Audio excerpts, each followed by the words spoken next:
everyone. We're going to take a couple of minutes, let some more folks here logging in. I'm Nancy Bush, and thanks for joining us today. Just a few housekeeping notes before we get started, while everyone else is kind of chiming in here. You'll note that the bottom Zoom control bar has two functions, the chat and the questions. You'll be on mute during the webinar, but please be sure to note any questions in the question box. And then throughout, if you wouldn't mind throwing in some comments into the chat, that's great too. We'll open up for an open question and answer session at the end when Justin's done. And today I'm here with Justin Shaw from Stone Fabricator Elite, which is a new business development and sales support agency specializing in helping fabricators grow their businesses more easily with proven systems, solutions, and strategies. ISFA is so grateful to have Justin with us here today as he digs deeper into how to grow your fabrication business with commercial general contractors and millwork companies. So without further ado, thanks, Justin, and welcome. Thank you for having me, Nancy. Super excited to be here. I actually see some familiar faces popping in, as well as some lovely clients that will have actually taken part of the exercises and material that we're going to be going through. So nice to see everybody, and I look forward to sharing this information with you. So as I see people coming in, guys, should I wait a bit to start, or because we actually are still just a couple of minutes early, maybe? Yeah, if you wanna hold off for just a minute more, maybe, Justin, and we got a few more coming in. So yeah, just give it maybe a minute or so here, and we'll get started right on the hour. Awesome. Okay. All right.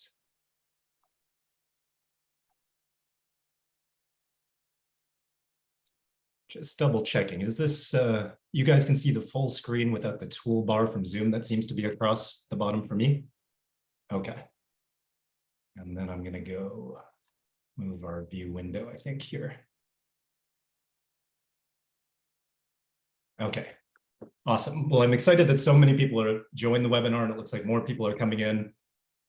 Essentially, what I put together for this webinar is really the end-to-end strategy that we've implemented and that we've developed over the past 5 years of working with stone fabricators. So definitely, if you have a notepad handy, you want to take notes, obviously this will be recorded.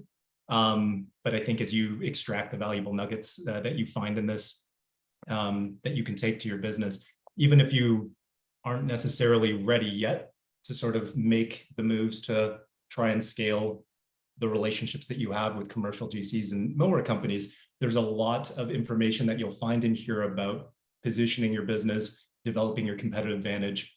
So yeah, lots of great stuff to come. Okay, let's get into it. So how to grow your fabrication business with commercial GC and millwork companies. The big three takeaways that you're going to have today are how to craft your competitive advantage to win more commercial jobs, and so that you don't fall into the trap of competing on price or playing the volume bid game. Number two is how to activate meaningful and profitable relationships with commercial prospects at scale. And we're going to show you again our exact strategies and tactics in doing that. And then number three big takeaway is why cold email is the most effective new business development tool and the right way to do it. Okay, so real quick, a little bit about who I am. So again, thank you, Nancy, for the intro. Again, I'm the founder of Stone Fabricator Elite. We are a specialized agency providing new business development and sales support to medium and large size stone shops. Prior to starting ISFA, I built a top-ranked agency in New York City, and we helped companies in a wide range of verticals generate mid-8 figures in revenue. Since that time, since 2017, we've worked with many of the country's top shops and now work exclusively with Stone Pros, again, helping them to grow their business with our proven systems, solutions, and strategies. And the strategy that I'm going to be sharing with you today is what we use consistently to generate an extra $1 million in project revenue in 90 days for our clients. Year to date, our system has produced 50 million in project opportunities so far. There's 1.5 months left. So I think we'll nudge that up a bit. We have tried many things before what I'm going to share with you today. Most of them successful. but this does represent the most efficient and fastest method that we've discovered to generate those profitable relationships with GC and millwork companies, or any trade pro for that matter. So anything that I share with you today, you could apply to design build pros, architects, for example, K&B, more or less all similar. At the end of this presentation, there is a optional homework assignment and an opportunity to take advantage of for those that complete the assignment, shared at the end of the presentation. So I'll remember to get that up for you guys. Okay, so real quick, who is this training for? It's really, if you want to begin working with GC and millwork companies, this will still work and apply. Or if you have an existing network of commercial clients and want to expand and diversify, this is also for you. And then number two is, if you want to fill your extra capacity and gain more consistency and build your crew, keep your crews busy, this is a great way to do that. Or if you want to grow your business, so you're at capacity and want to scale and generate more revenue, also a really great strategy for that. So first, before we start, a few of the common mistaken beliefs to avoid when thinking about how to, approach GC and millwork companies.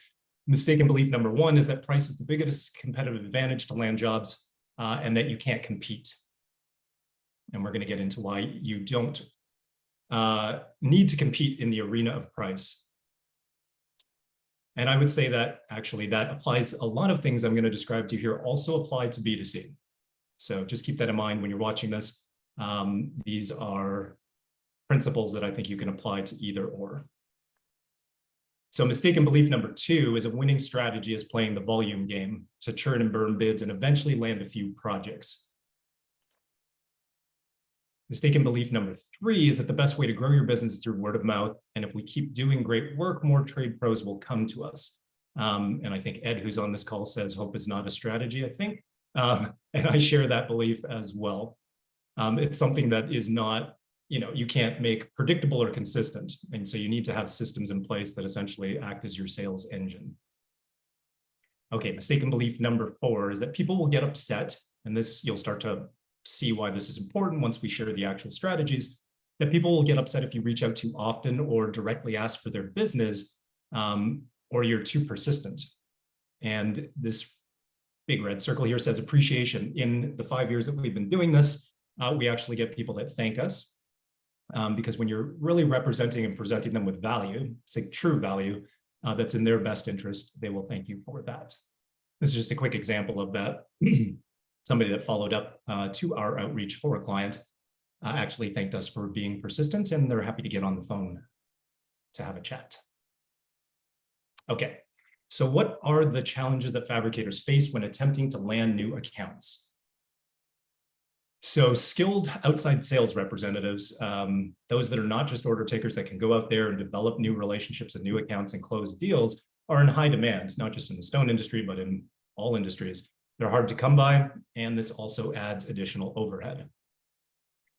There's also the fact that shop owners often have an immediate network of contractors, but they really lack the bandwidth, even if they have the know-how, to expand it. And then there's often focusing on tactics, especially with B2B, that don't move the needle, at least not consistently. And then what we're going to talk about a lot in that first big takeaway, fabricators do not offer a truly compelling benefit or advantage to outweigh the risk that's inherent with working with a new fabricator. And we'll get deeper on that in a moment. So without the above, truly compelling benefit or advantage, they're often left to compete on price, and this is not enough of a factor to overcome the risk and strength of existing relationships that a GC will have with their current fabricators that are already in their network. And then the last one is unable to repeat successful actions at scale. So something that, it might be, we've had clients in the past that were able to land a few extra, clients, general contractor clients, but it's when they had this rare window where they weren't juggling a million things, wearing all the hats, having oversight over everything, and they were able to knock on a few doors and get in front of people. Yes, that does work, even driving out to see people and making appointments, but hard to repeat consistently. So how do you successfully grow your business with new general GCs and millwork companies exactly? First, before we get into the exact strategies and tactics, I'll just describe a tale of two fabricators trying to grow their commercial business. So you have fabricator number one, been in business for over 10 years, but their commercial business has relied heavily on a handful of GCs. And we saw what happened during the pandemic. Many have recently gone out of business or switched to a different fabricator or retired. And so that pool is dried up. Maybe you're left with, we've come across stone pros that are no longer do commercial work because that's, completely gone somewhere else, or just have one or two that they're relying on and are sort of like a one-legged stool now. That fabricator wants to drum up some new accounts, but simply doesn't have the time or skill really to get that done. So maybe they decide to hire a salesperson to develop relationships with trade pros and got very little results or return from that. And that's actually how we came about to do what we do now, and how I can share this information with you is over the 5 years that we worked with Stone Pros, we were doing retail, lead gen, pay-per-click, Facebook ads, Instagram, et cetera, et cetera.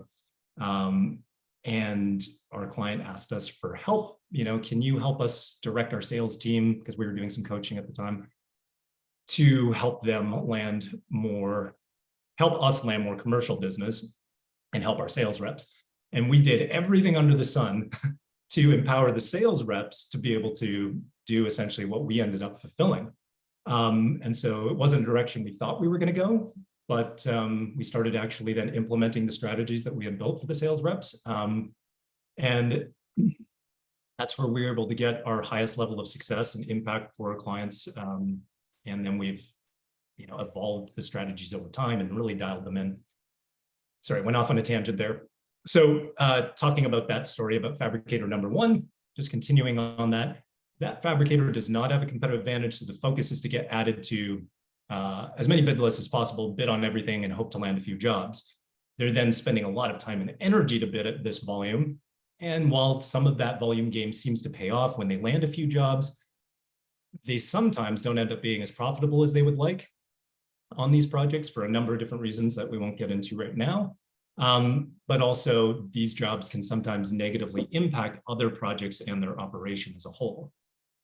So fabricator number two, on the other hand, has a truly compelling advantage. As a result, they can more easily connect with GCs and millwork companies and win bids because of this versus price. They can also become a trusted value-added partner and are able to establish long-term profitable relationships. And what we find is that their team, the shop owners and their crews, their teams enjoy working more with these individuals because these are contractors that get it and value their work in process. All right, so let's get down to the actual strategy. So the 5 steps to execute our strategy is to, number 1, take time to deeply understand your target market. Number 2, craft a truly compelling competitive advantage. And number 3, invest the time to build a prospect database and enrich it. And we'll give examples of that soon. Number 4 is to design outreach campaigns. We do recommend email as being our go-to channel. So designing your outreach campaigns is step number 4, but I should note that those are long-term. You need to apply this to a long-term strategy.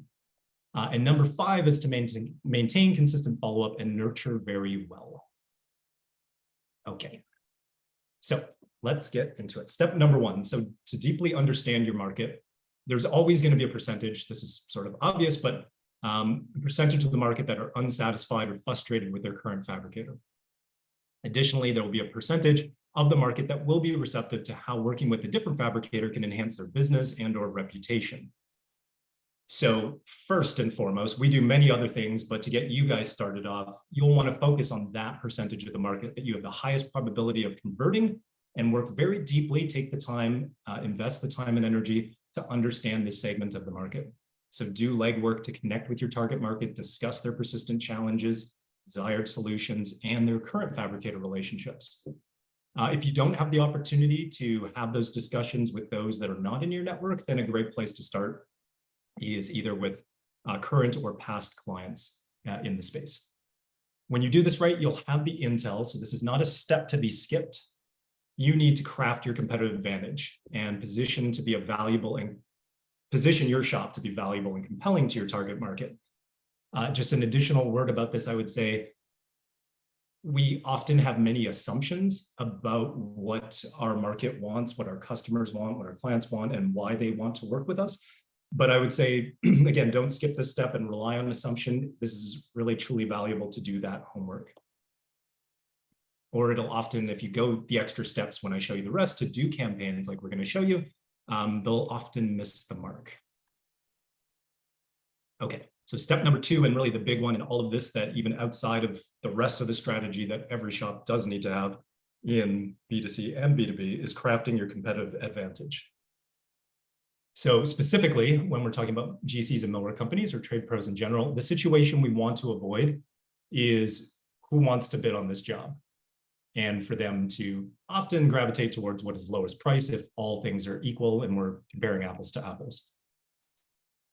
Situation you want to create is by leveraging a truly compelling competitive advantage is, this is a fabricator that represents a solution to our problems and enhances what we do. So a value-added partner.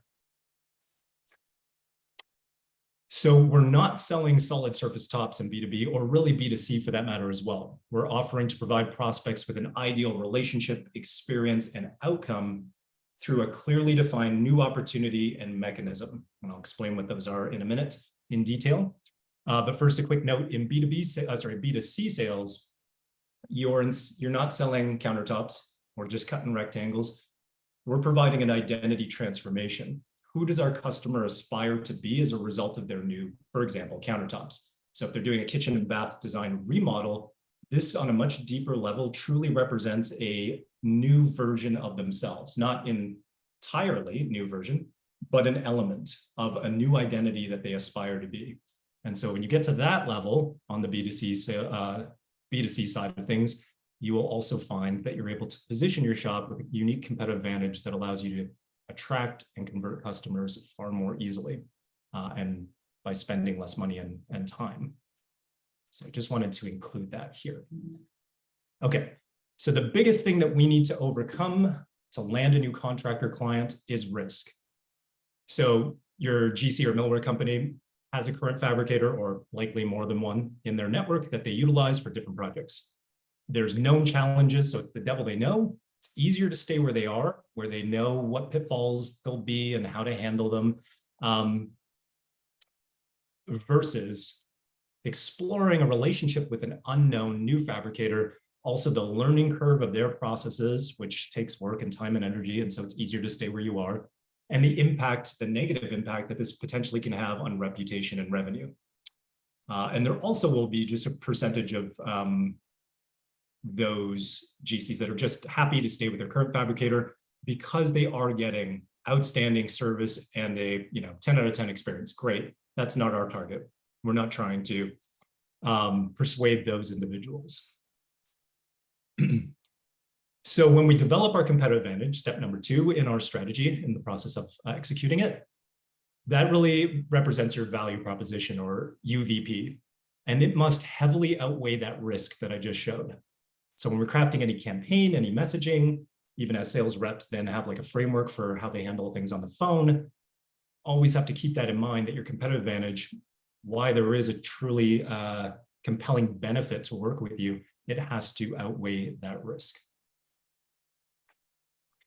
When you do this right, when you create a truly compelling competitive advantage, leveraging a unique and new mechanism, which we're going to get into explaining, you essentially want to put your shop in a category of one. So it's now not apples to apples when you're being compared, it's apples to oranges.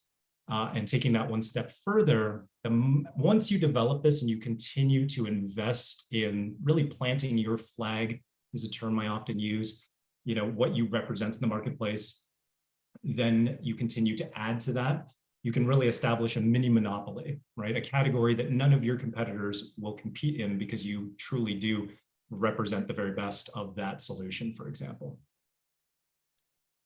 So where do you start? So here's 3 questions to answer, and you will find this in the homework assignment. So there's an exercise that if you go through, you'll essentially come out with the bones and the foundation of a truly competitive advantage.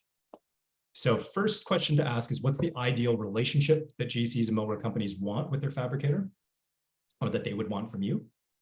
What is the experience that they want when they engage on a project?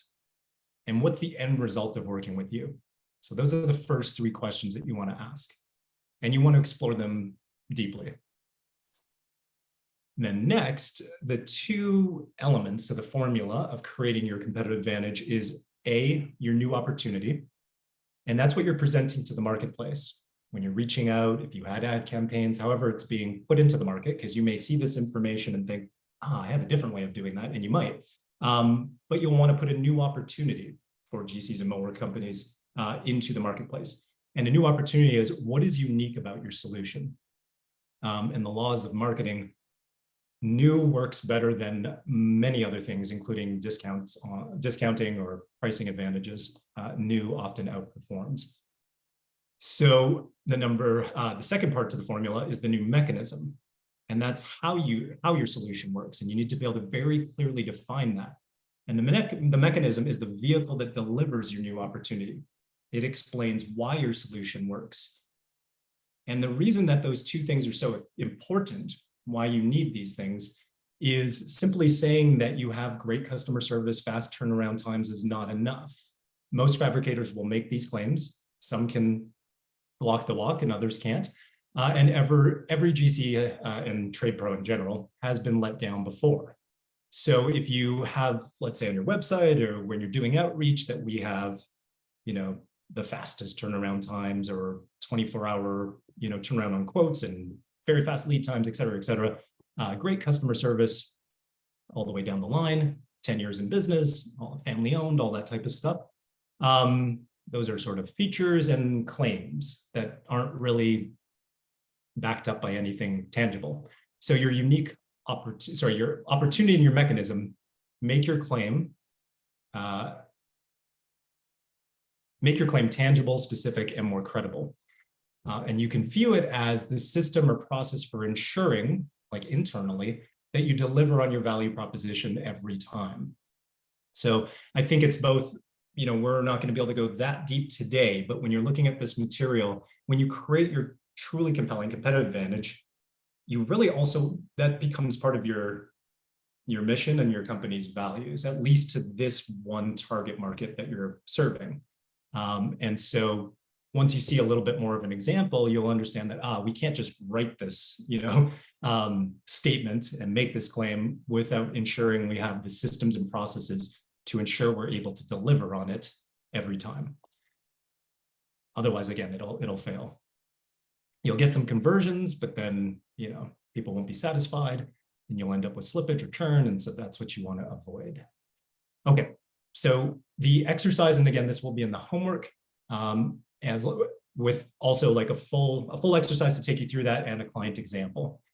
So the first step then, after you've answered those questions to crafting your competitive advantage, is to create a single statement that clearly defines your new opportunity, your new mechanism, and the benefits to your target market. Those are the three parts to this formula. So this exercise will also provide you internal clarity. I just said that. And become part of your mission to serve your customers. So then once you have that, you really want to leverage that and use it in designing all of the messaging and copy for your outreach campaigns, but I would say it would go elsewhere in your other collateral on your website, and even that your team is familiar with it for those in any channel of how they engage with your clients, from the install crew to your office admin. Okay. And what that statement is that you'll find in the homework assignment is, we help, and then your target market, so we help general contractors achieve new opportunity through the use of our new mechanism and what this means, and you're explaining the benefits of that. So I will share shortly the homework assignment, and if we end up with extra time, I can go through examples with you, but just because we are on the clock, you will find all of that information of exact examples inside the homework assignment. Okay, so step number 3 in executing the strategy, of course, we need to know who we're going to reach out to. So we need to build a prospect database, and we recommend enriching it with intelligence. So what are the steps to do that? We build our prospect lists sort of, if somebody comes up with a better way of doing this, please let me know, but because it takes a long time, but it's because we do it for many people. For yourself, this might be, a project that you do for a couple of weeks. So we use House to build our prospect list for our clients. So the way that you do that is actually you go to Google, search for your keyword term, so general contractors in Denver, let's say, plus the keyword house. The pro tip on this is do not search via house directly. It's built for the end consumer, so homeowners. So if you go in there and you search for general contractors in Denver, you're going to end up with they're going to ask you another 20 questions, like, is it a bathroom? Is it this, the size of the project? Because they're trying to match you with contractors essentially that are right for your project. And that's not what we want. We essentially want to extract data from a directory and leverage it. So in this case, this will be the first thing that would come up for you. You'll see a list where it'll say best 15 general contractors in Denver or Austin or wherever you may be, but just click through it. It's not going to be just 15 best. That's search engine optimization at play, that they want you to click on it because they think you're a homeowner. But if you look at what we've highlighted here, there are 3,900 Denver general contractors. Whether or not those all match our client's ideal customer profile, that remains to be seen. But at least from a top level search to start to build that database, that is a healthy amount of volume. So that's where we start.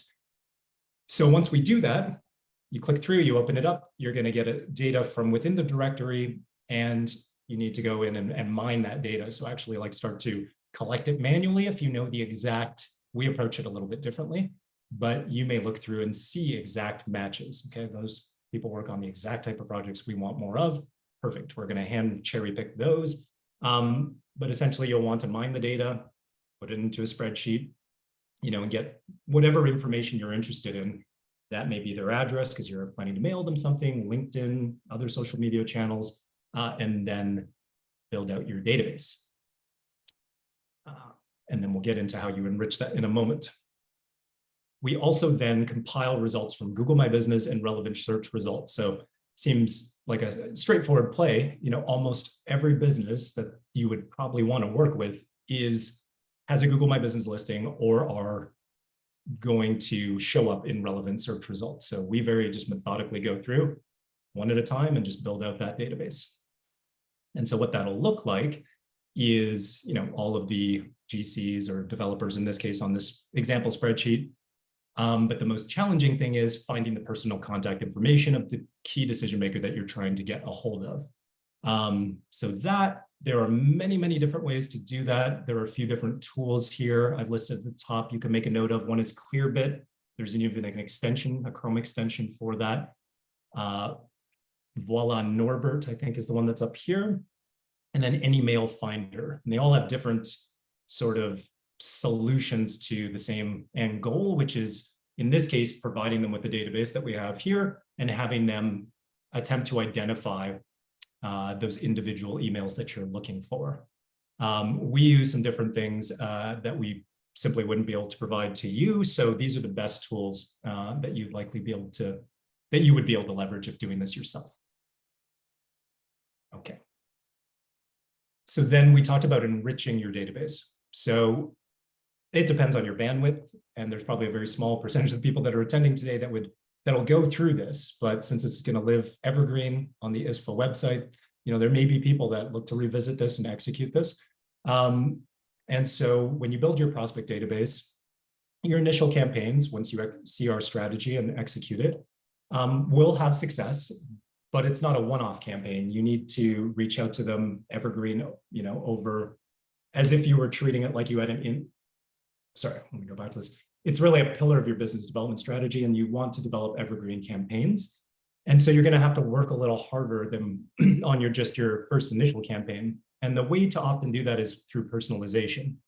So either finding out something detailed and personalized about the company, or the individual, which is generally harder. So for example, what we've got up on the screen here is that same list of GCs and developers that we're building out that prospect database. We will often go through their actual project portfolio, list 2 projects that they've worked on that we can reference in our campaigns.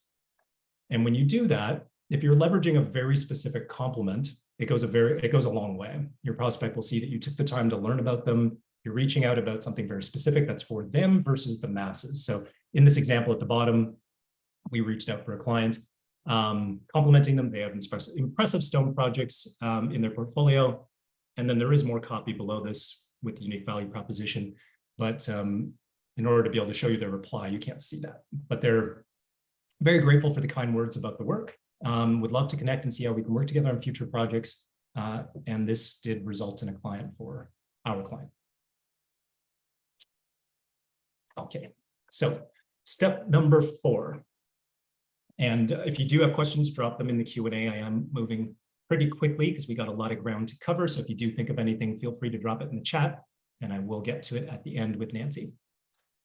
Okay, so step number 4, designing your actual outreach campaigns and long-term strategy.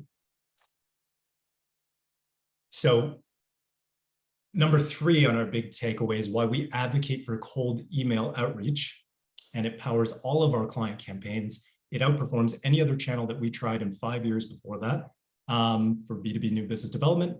And when done properly, it'll get you a higher volume of engagements and conversions.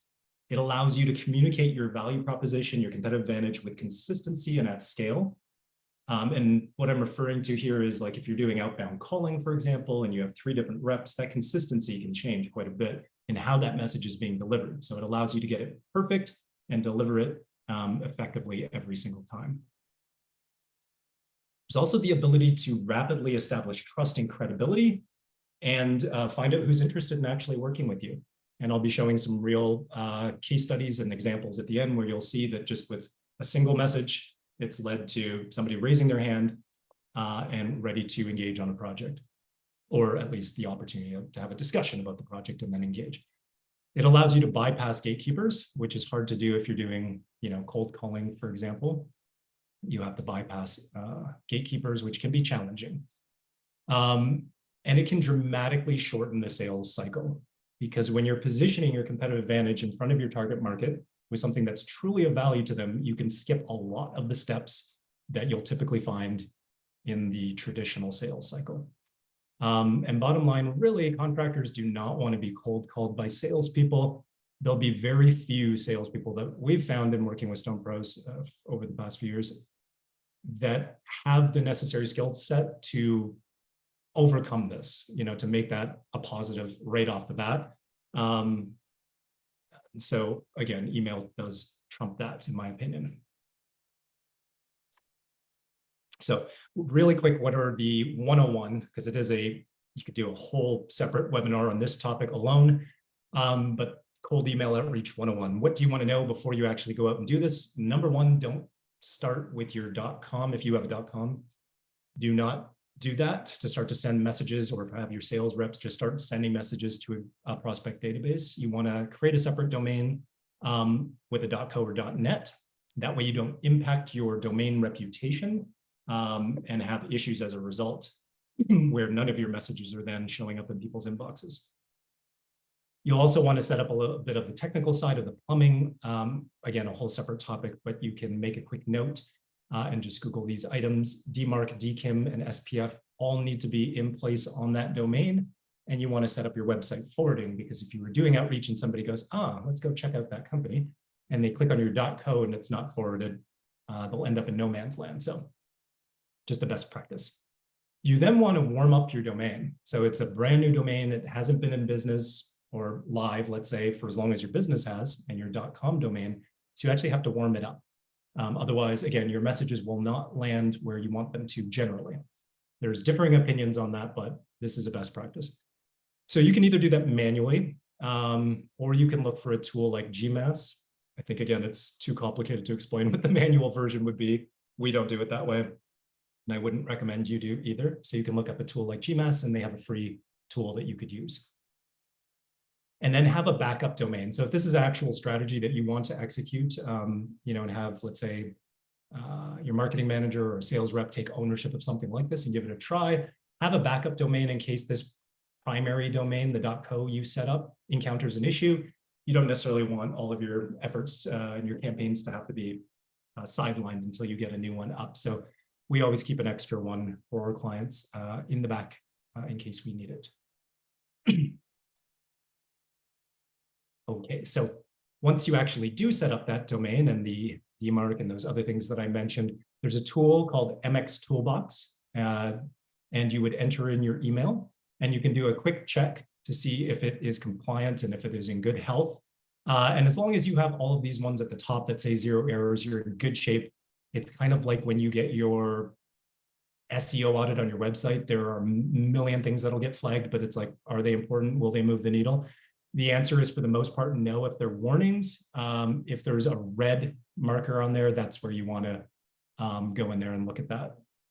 But it should come out if you do the general basic setup. It should come out with all error-free, and you'll be good to go. Okay, so now actually using cold email, aside from the technical setup. So there's a 4-part formula for a perfect outreach email. And I would say that this can be applied for anything. So, you know, again, even if you're like, wow, we went a lot deeper on the actual technical aspects of the strategy than I thought, I don't know if I'm going to apply any of this. This is still a great thing that you guys can make note of if you're trying to reach anybody and get them to engage with you, essentially. So first is the subject line. Then you have your first line, your body message, and your call to action. Subject line is designed to get your email opened at a high rate. The first line is to get right to the point and make this about them and not you. That's really important. And then the message. So that's, in this case, the short explanation of your competitive advantage, or what's known as the WIFM, also the what's in it for me. So what is in it for the reader, and why will they actually care?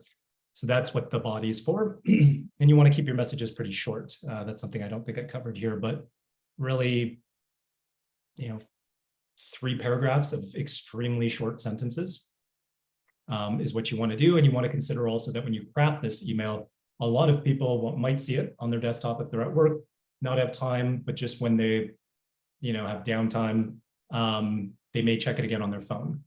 And when they do that, if it's too long and they're going to have to scroll, they're going to likely just close it. So brevity is key here. And then calls to action, just keeping it very simple. Are they interested? Is essentially what you're asking. And then you can vary the calls to action, which we'll get into in a minute. So quick example from actual campaigns with the company name changed.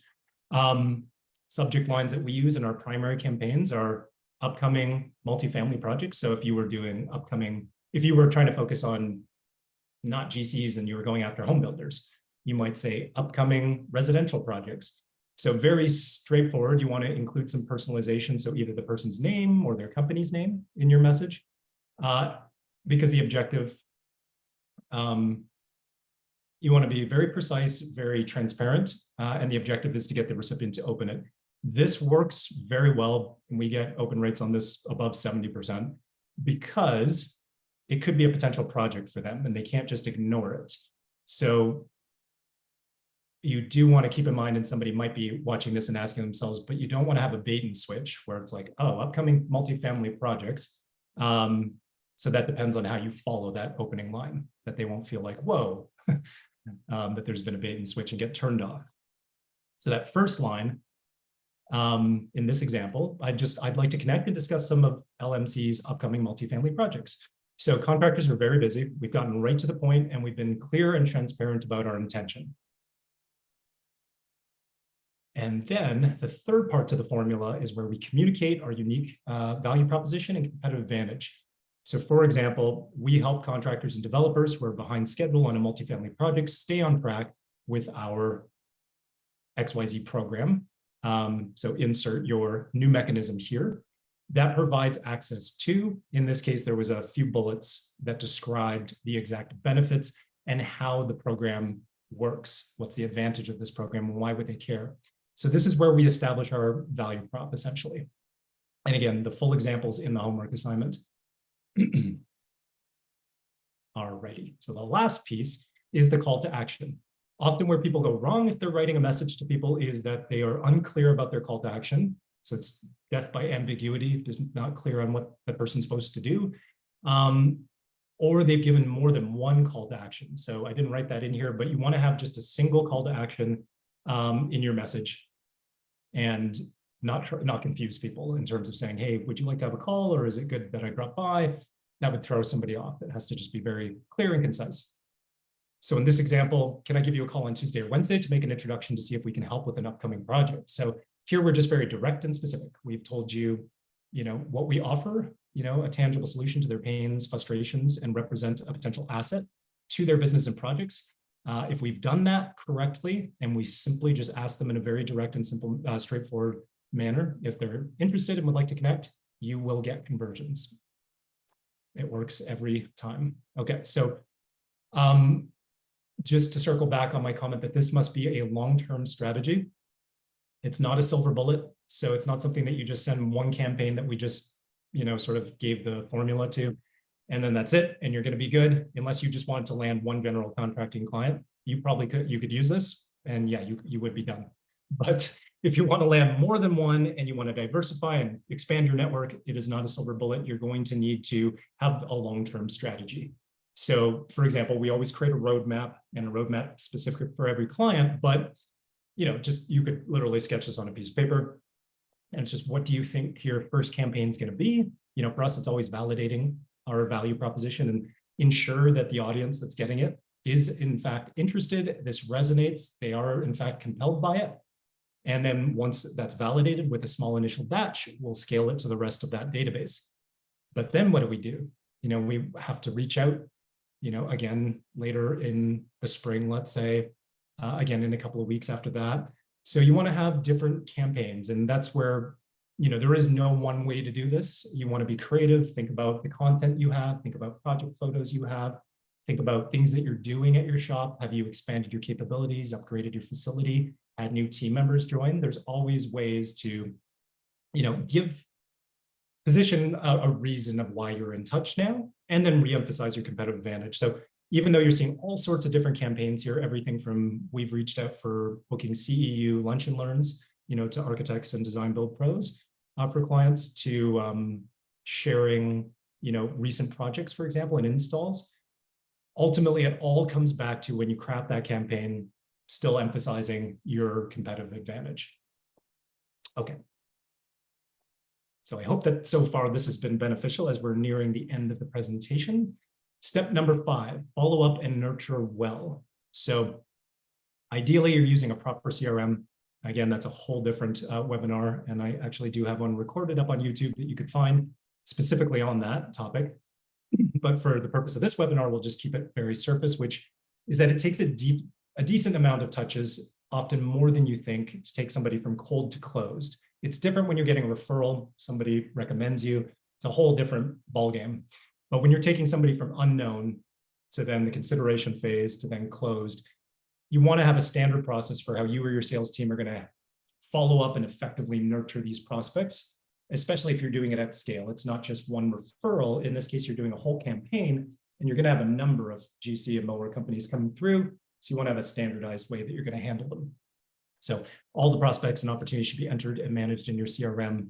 It'll help you close deals more quickly and easily. And that is really a key to be, when you do that right, you're able to convert newly activated relationships, again, at scale. You need to have a system in place. One moment. Okay, so this is the part that we enjoy quite a bit when we're doing this, is to be, use your creativity and have fun. Again, there's no one right way to do this. Marketing in general is testing. It's testing your hypothesis of what you think will work and getting feedback and iterating and improving. So have fun with this if you do decide to try to implement this strategy. My voice is running out now.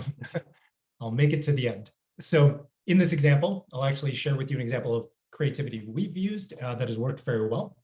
So in this specific case, I believe for this client campaign, we were at least 6 campaigns deep, which takes us into almost a year of outreach.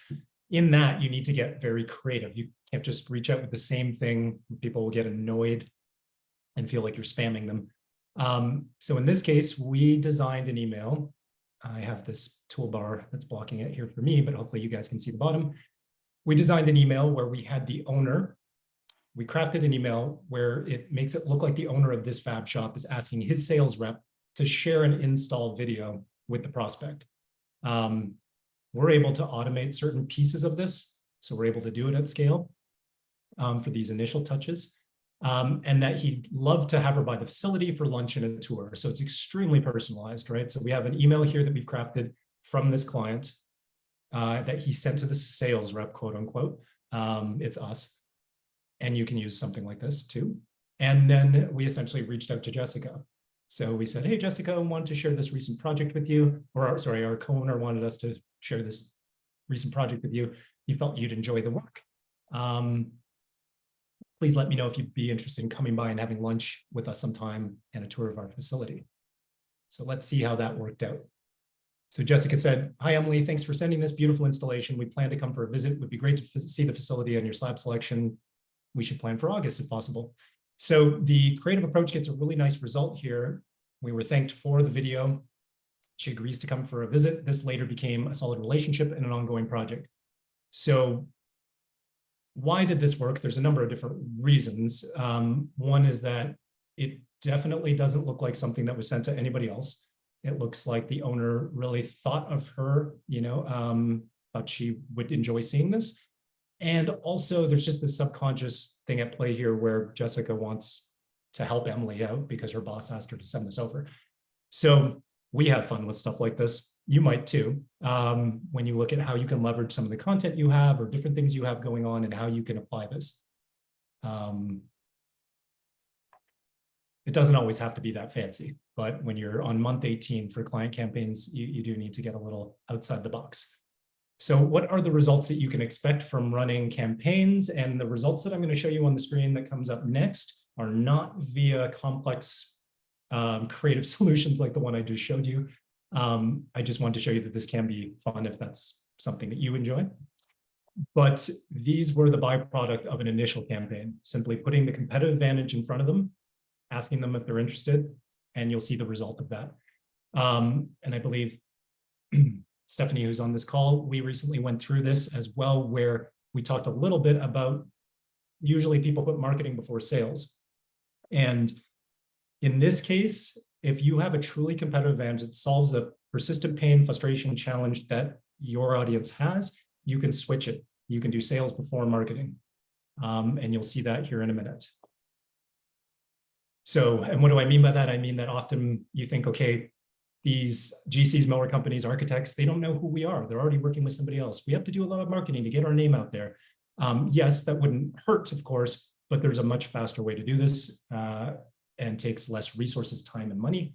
So here's that big takeaway wrapped up on how you can build meaningful and profitable relationships at scale by leveraging the channel of direct response email marketing and a truly compelling competitive advantage.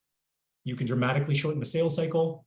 Prospects respond at a high rate and they're ready to engage with you. And again, we have proven this out in multiple years, but this year alone, 50 million generated in project opportunities year to date. Because we're just saying, hey, we can be a value-added partner. We've solved these problems. This is the plan, the tangible way in which we do that. And you'll get people responding to you like in this case. They just responded to the messaging. We have a nice job coming up. I'd happy for you to look at, and 281 units in Atlanta. Hope to have decent drawings in mid-December. There was no back and forth. This was the first reply to our outreach. That's a very primed prospect, I would say. Another example here where they've reached out on the very first reply, or sorry, this is the first reply, cut right to the chase. And now our client is talking to them about 330 units. So they really appreciated what we sent out. They have a number of different projects and they're communicating what stage they're in, inviting our client to reach out at their convenience with any other questions. Another example where the prospect is just primed, doesn't need to even answer to the email as a result of being presented with a compelling advantage. Again, below this email, if there was more, you'd see the compelling competitive advantage in the messaging. But essentially they just tried to call you back and reach out to me at your convenience. I have a project I'd like to explore with you. So this really is, we believe, through our experience, the fastest and most effective way, because you're reaching out to the target audience that represents those you'd most want to work with. You bypass a large part of the sales cycle that people typically go through. You embed trust, credibility, and authority, and you can cut through a lot of the back and forth and beating around the bush of what it often takes to get to a sales conversation ultimately. And this isn't going into different platforms or portals where bids are just listed and it's just, the Wild West and everybody's just bidding on things. This is positioning why you'd be a value-added partner, and then typically moving to an entry level or initial project, actually then following through on your competitive advantage and building a long-term relationship with this commercial contractor, for example. I think this is maybe the last example, or there's one more. This is a good example of a millwork company responding directly without needing any more information or a call, and instead presenting our client with an opportunity to bid. So they just asking for a little bit more information. What's the working radius? I'll definitely send over the plans and opportunity to bid on it. And when we talk about nurturing very well, I didn't get to go deeply on that, but when you nurture very well, because this is just the tip of the iceberg, then you can do more to really anchor your competitive advantage, build more trust, and rapport with somebody, where then again, because you're going to be bidding on it against a couple of other people, it won't come down to just price. But that is a whole different topic of discussion for another time. Okay, so I think this is the last example. And why it's up on the screen is, as you can see, this individual from a general contracting company, they followed up by saying, thanks for reaching out. Your facility and capabilities are very much in line with the level of production excellence we're looking for. So-and-so runs the estimating department. They've been CC'd. And then I'd like to start with something small, make sure that our communication, accountability, attention to detail are in line before doing something more high profile. Bottom line of why I'm showing this is your value proposition. Again, if you get it super clear, dialed in, when you present that to somebody and it aligns with what they're looking for, you can bypass, again, so many things. So a final word, if you do want to, and I wanted to go very deep on this presentation and hopefully be able to show you step by step, not just theory, but the actual strategies and tactics. If you want to do this in-house, either yourself or your sales team, the recommendation would be start small with a small prospect database and focus on quality versus quantity. So focus on really learning about their projects, really then personalizing your outreach, because it is challenging to do it at a mass scale. So you can start off with 100, 250 prospects, for example, or even smaller. You might have, these are just our 25 dream prospects we'd want to work with. Then you want to devote more and more time to sort of white gloving your approach, so to speak, and really crafting things that would be in line with the senior estimator at such and such company. What would they really value? And get a little bit deeper on that. And then you really want to test your campaign and your value proposition. Don't just assume that it'll work. Even from what I've shown you, which has been proven over and over again, there's always the instances where it doesn't. So make if you have a 250 prospect list, start small with 50 people and test, your initial outreach effort and see, is this resonating? Are we getting a return on this? Then you want to keep your efforts very consistent versus sporadic. So again, it should be evergreen. Once you start this, however you end up starting it, make sure that you have the long-term in mind so you make it manageable for yourself. So if you're like, this is something I want to do, I know I need to be consistent with it. We're going to send, X number of outreach touches to this dream client list of 25, each week. That's manageable. The team can handle it. And we're just going to keep this going month after month, for example. Versus a one-off where you sent, you put a lot of work in, you did it in the spring, and then nothing else, crickets till, before Thanksgiving. That won't give you the return you're looking for. And last but not least, be patient. While truly this is faster than anything else we've ever done, or that we've done in other industries before we've specialized with Stone Pros, it may take time. It's especially if this is your first time doing something like this, it may take time. So be patient. You can always reach out for advice or feedback. I'm happy to give some on your campaign. If you come up with one, I will gladly have myself or my team look at that. If you actually go that far and do it, we will happily critique it for you. Okay, so homework and the opportunity. So I can drop this in the comment link, or sorry, the comment of this presentation. But just to give you a quick preview of what it looks like, there's sort of a worksheet document that you can use to plug in as you go through and trying to answer your questions. But really step 2 is to click on this link, which will take you to a form where you can put in your answers. There are really not that many, but they are the elements that will essentially, when you go through that, you will have the bones, if not your full competitive advantage, depending on how far you take it. At the end of that, you will receive a complimentary prospect database. We will build one for you as a result of you taking the effort to do that, and a strategy session to review your competitive advantage from the answers that you provided. So I really want to provide everybody that attended as a thank you, first of all, for attending, and number 2, that the information is powerful, but it's the action you take on it.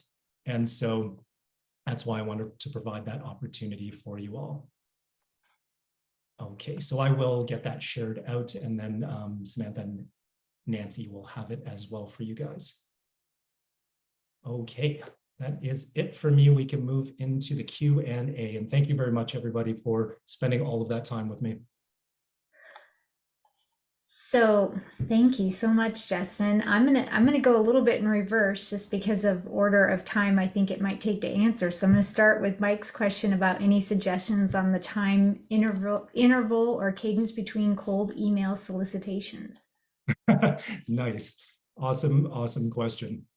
So if you want to have your notepad for that, you may be more conservative than we are. We're very comfortable with that and have a thick skin. But because we do it in this way, we get very little negative feedback, and I think you will too. If you're always leading with value, you'll be in good shape. So it depends. Your initial campaign, we do a 3-day delay. When we reach out to somebody, we'll delay the next one for 3 days, business days. Of course, we don't reach out on the weekends. That's a no-go. And then for subsequent campaigns, you want to extend that cadence. So I kind of look at it like an accordion, if you want to think about that, for having a visual thing to refer to. At the beginning, compress the accordion, more frequent touch points, expand it out after that.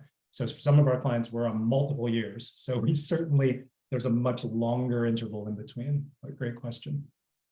Oh, and I did not include this on here. If you're doing it directly out of your Outlook or Gmail, you're really just crafting one message out of there, then you don't necessarily need to comply to, if you're doing cold email outreach. If you're using something that does that at scale, make sure you have a way for people to opt out at the bottom to be compliant. I forgot to put that in there. Okay. What is the ideal local contractor size for this work to work well based on the average percentages? For example, rural populations versus big city. Yes. Wow. Great questions. That's awesome. So it's obviously going to differ depending on the market. And so, some of our clients in big cities, on the East Coast, for example, were 1,500 to 2,000, prospects in a database, down to ones that are exactly in that situation, a little bit more rural. You might be in the 300 range. Could be even lower, but when that is the case, quantity is not necessarily the play here. It would be then taking that approach that I mentioned of really taking the time to personalize things and craft things with care, and you'll have an equal result, really.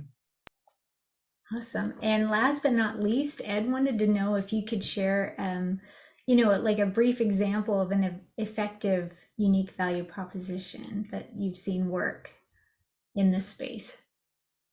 Yes. So like Ed wants to bypass and go right to the homework. Yes. I'm just teasing. Let's pull it up, because not everybody will make it to the end here. So, okay, so for the homework, step number 1, make a copy of this file, then go and click on the link to fill out the form. There's actually, once you fill it out, automatically a calendar will come up and you can book that call to have us review it with you.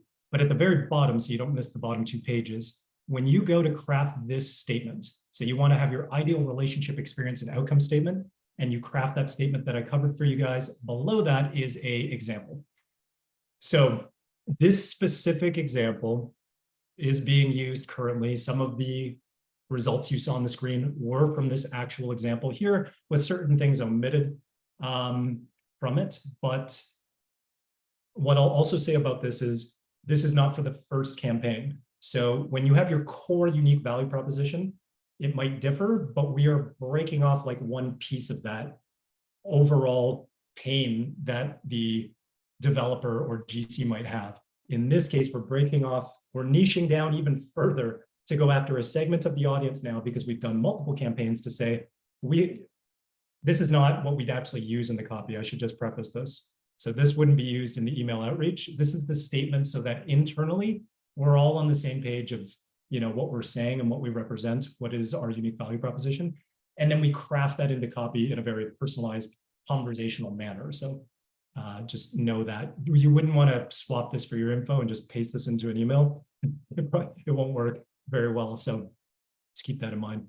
So in terms of filling out this statement, though, so you get very clear on the ideal relationship experience and outcome, we're saying we help contractors and developers who are behind schedule on a multifamily project stay on track with our new fill-in-the-blank program that provides access to both domestic and international fabrication, all major quartz lines, and all natural stone for your clubhouses and common areas, simplifying your stone order by having one supplier for the full project. In this case, for this client, we're also saying that they have a 40,000 square foot manufacturing facility in a specific location that I omitted here, in case storage is needed. So we don't have to ship everything at once, no extra tops lying around the job site. Through our unique XYZ program, you can eliminate the frustrations of dealing with stone fabricators, long lead times, slow response, and poor customer service. So just before, if I bounce back, if that has anything else on this specific question, what I would say is when you get that statement down and you craft that into campaigns, what we do when we reach out is, for example, we really zero in on the pain of having, if you're on a multifamily job site, they ship everything at once. It's a granite graveyard. It's a logistical nightmare. In our campaigns, in subsequent things, we get deep on that and we express that, and they know we really understand that. And the program that we're talking about, the unique mechanism, this isn't the full version of this because it is specific to this client. And I would say we didn't want to share it because it is truly unique and competitive. So we don't want anyone else just knocking it off. Their competitive advantage is around logistics. So again, they're not selling countertops or solid surfaces. They're solving logistics. And so they have a streamlined process for how they do that. And that's what converts. I don't know if that answered the question very well, but hopefully. It looks like it. Thank you, Justin. I don't see any more questions in the chat. If anybody wants to, unmute and speak up, you can. You're welcome to.